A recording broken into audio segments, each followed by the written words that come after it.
Shalom. Welcome back. First and foremost, I want to give all glory, praises, and honors to Yahweh, Bahashim, Yahweh Shai. I want to give double honors to the apostles and elders of Great Millstone and salutations to your Akim pushing this word in sincerity and in truth. Back with another lesson. Today's lesson is going to be a quick one and done. I'm going to play a little bit of this clip.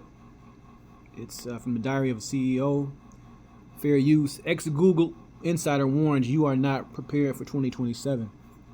And I'm playing this because of some of the things he says in the beginning. I've watched the whole thing, but I'm only going to play a little bit of it because when you watch the whole thing, he paints a very grim picture, man. Because when I see these different videos talking about AI taking jobs and automation taking jobs, I always see comments underneath these videos of people saying, well, if these companies lay off everybody and basically shut down the economy and don't give people a means to take care of themselves, who's going to buy these companies' products? And what you fail to realize is that these companies, right? These companies don't care about the masses. These companies don't care about the people. These companies see an end game where they want to get rid of a majority of the people, right? You go back to the Georgia Guidestones. You go back to population control.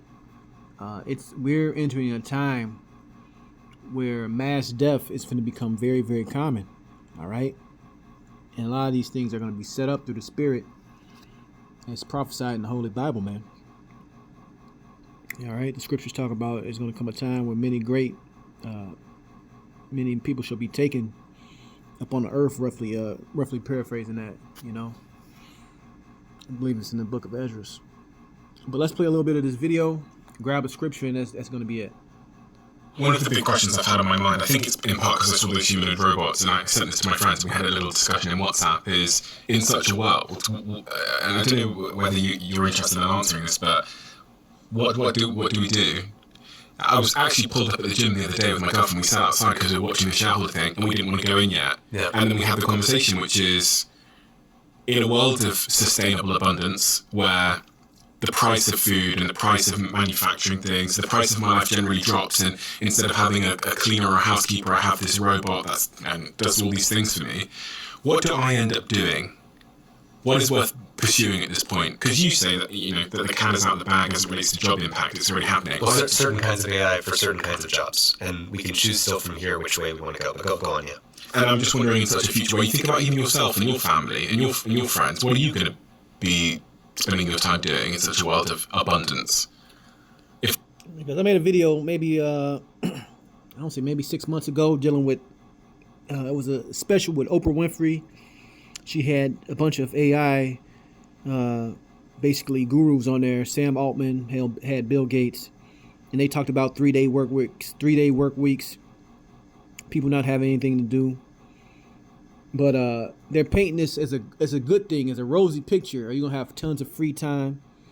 But this guy that worked for Google is really about to set this guy straight. Like that utopia is not coming. All right. If there was 10 billion, well, the question is, are we going to get abundance, or are we going to get just jobs being automated? And then the question is still, who's going to pay for people's livelihoods? So the math, as I understand it, doesn't currently seem to work out where everyone can get a stipend to pay for their whole life and life quality that as they currently know it. And and he's saying a lot right there. Your standards of living will be reduced. You even had this Asian politician here, I forgot his name, talking about UBI. Because they know what's about to happen. Even at my job, they can't replace a lot of labor, physical labor yet with robots or with AI, but they're working on it. But some of the stuff around it, where it can be, you can do more with less. One guy, because he has AI, can work faster, or the AI can do parts of the jobs, right? As far as paperwork and things like that. They're pushing this stuff hard, man, because these companies know what's coming, and these companies are getting ready, basically for I forgot who said it, the Great Culling, man. A lot of people are going to be put to death in these last days, man. All right, these elites are setting up the the world population for the okie doke, man. A handful of Western or US-based AI companies going to consciously distribute that wealth to literally everyone, meaning including all the countries around the world whose entire economy was based on a job category that got eliminated. So, for example, places like the Philippines, where a huge percent of the jobs are customer service jobs. If that got automated away, are we going to have OpenAI pay for all of the Philippines? Do you think that people in the US are going to prioritize that? Right, and I forgot who said it, but hey, useless eaters, man. All right, the Apostle Rakar used to say that. I forgot who quoted that, who he took that quote from, but it's a guy who used to talk about useless eaters. The masses are going to be done away with if they can get it, and this is their pie in the sky scenario for the elites. If they can get it to where AI and robots can do, most of the work, and they keep around a few people to service the robots, to service the AI. That's it, man. The masses are going to be done away with. They don't care about. They got enough money. They got enough power. They got enough control. They control all the assets. You have Bill Gates buying farmland and seeds. The money. Who cares about FRNs? These people are taking control of the. They're fighting over the control of the power right now. All right. Where only a few elite families, which already run everything, they're going to consolidate it, and they're getting rid of the masses because they're no longer needed.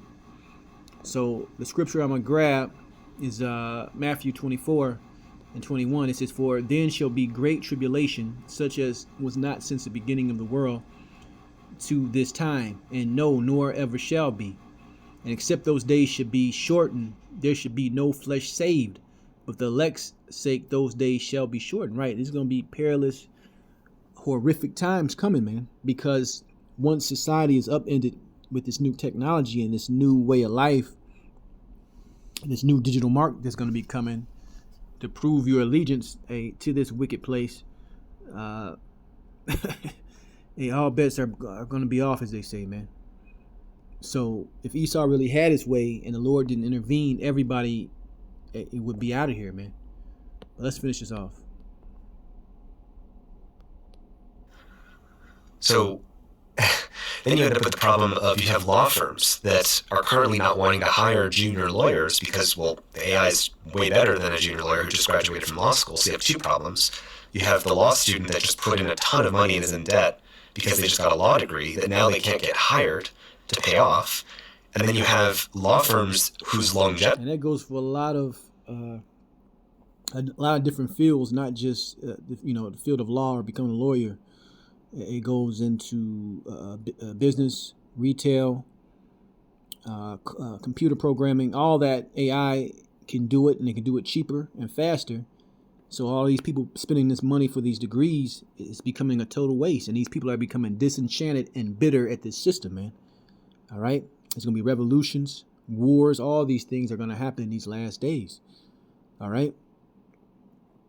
And I'm not going to go into the article, but I'm going to show the title: "Millions of Jobs at Risk in Asia Pacific as AI Adoption Surges in Wealthy Nations." And this man just quoted this. This comes from the United Nations that's saying this. All right. So a lot of people are going to be out of work. A lot of people are going to be begging, and they're only going to give you the scraps. But to get those scraps, you got to make a deal with the devil. And the devil is going to require certain things of you, including taking that mark of the beast that's spoken about in the book of Revelation. So get prepared, get your mind ready for that. All right? Longevity depends on senior lawyers being trained from being a junior lawyer to a senior lawyer. What happens when you don't have junior lawyers that are actually learning on the job to become senior lawyers? You just have this sort of elite managerial class for each of these domains. So you lose intergenerational knowledge transmission. Interesting. And that creates a society. And this society is so much dumber. These phones, these computers, constant screens, all this stuff has limited the access. You can even talking to the younger generation and not trying to be funny with it, but you can tell that, their thought process has been warped by coming up in this modern technology age, man. When we were younger, we had to remember certain things. We had to recall facts, but now everything is right at your fingertips. You don't have to remember anything. Recalling phone numbers, recalling addresses, you had to have all that knowledge stored inside you. But even what he's saying, because junior lawyers or the people coming in are no longer needed. AI is taking their jobs. The older people are not going to transport that knowledge. That goes for the trades too. A lot of these trades can't find people that want to come in and do this laborious work, man, because the society has been softened up. But that's the point. Just want to touch on that scripture and touch on this clip. I want to give all glory, praises, and honors to Yahweh, Bashim Yahweh Shai. Shalom the next time.